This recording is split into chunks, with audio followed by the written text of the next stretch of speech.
I'm Jane Velez Mitchell with Jane Unchained, and we are talking about a very serious crisis in Louisiana. Jeff Dorson, head of the Humane Society of Louisiana. What's happening with animals in the wake of the terrible flooding there? Jane, good to see you, and thanks for having me on your show. We're concerned that there was a slow response time and not enough resources devoted to animal rescue. So we had to jump in ourselves, even though we really aren't designed to do frontline rescue work. But we saw the need, Jane, so we immediately mobilized, but it was day 4 because we saw there wasn't enough going on, not enough boots on the ground, equipment, supplies, trained, skilled people. So we called out for volunteers from around the country, just like we did in Katrina, and we were able to rescue over 500 animals who probably would have perished otherwise. Well, God bless you. Whose animals are these? Are these dogs and cats abandoned by homeowners fleeing the floods? Well, it's a mixture. They, in that particular parish, otherwise known as the county, they don't have animal control services, believe it or not. So there's lots of homeless animals. So these animals were both owned and unowned. So yeah, people left their animals behind. Some did. It's including livestock. We found horses and cattle left behind.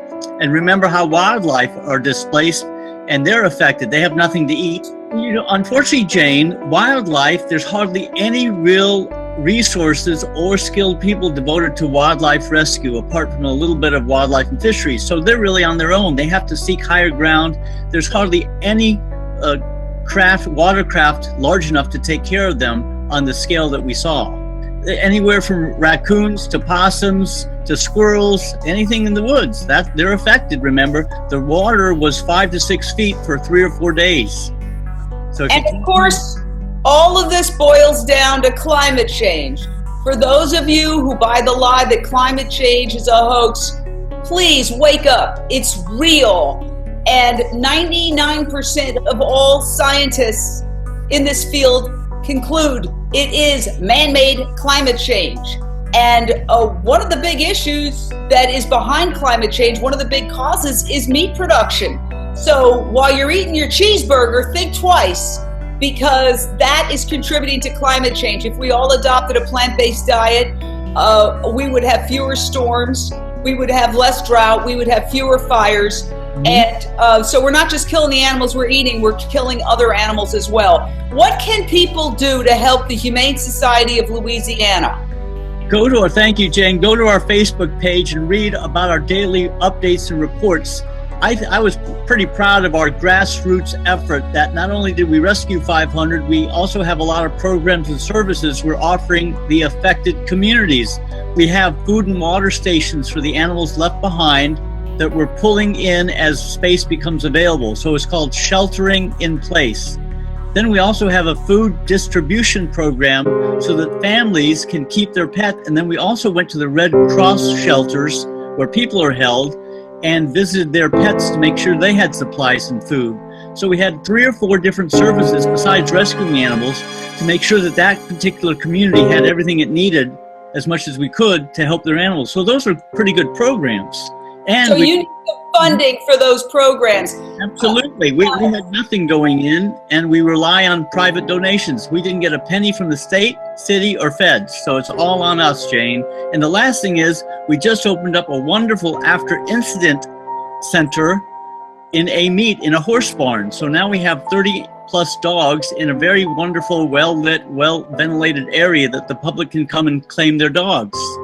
Well, a couple of things. One, we remember the horrors of Katrina where dogs were executed, where people were in trees with their dogs, refusing the demands to get into the boats because they didn't want to leave their family members who happen to be dogs behind.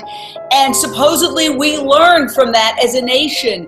And there were scandals where people left their pets and then the pets were executed, killed, and left to die. And supposedly we learned about this. We learned from it as a nation, and we would not allow that to happen again. There were stories about how the National Guard and others would be more considerate in the future of people with their pets and not demand that they leave them behind. So why did any changes occur? And if so, why are people still leaving their pets behind?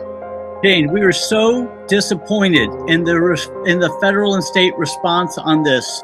because laws were actually passed about the very issues you're talking about. Safe passage for animals during disasters. All the systems that were promised weren't delivered on. All the training and exercises I personally attended, those systems weren't even implemented. It was a completely chaotic, every man for themselves, it seemed, on a large scale, is what happened. Did some good things happen? Yes.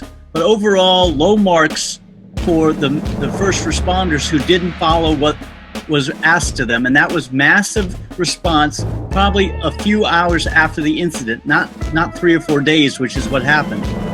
Well, I mean, are we talking about the governor? Who's to blame? Who would you blame? I don't want to go there necessarily. What we want to do is do an after-incident review and analysis, and I can give you a better answer then. Help the Humane Society of Louisiana any way you can, even $10, $15. I think the ultimate solution is spay-neuter programs. I have a friend in Louisiana who spayed a lot of cats and dogs that were rescued because, one cat can become 16,000 cats in a very short period of time.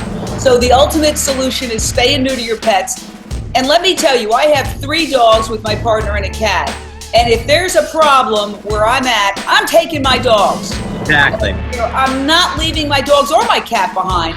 We are taking them. We have carrying cases. We have vehicles. If you can take your kids, your human kids, you can take your animals. Do not leave them behind when there is a storm, a flood, a fire, any kind of natural disaster ever. Take your animals with you. Evacuate all sentient beings. That's my message.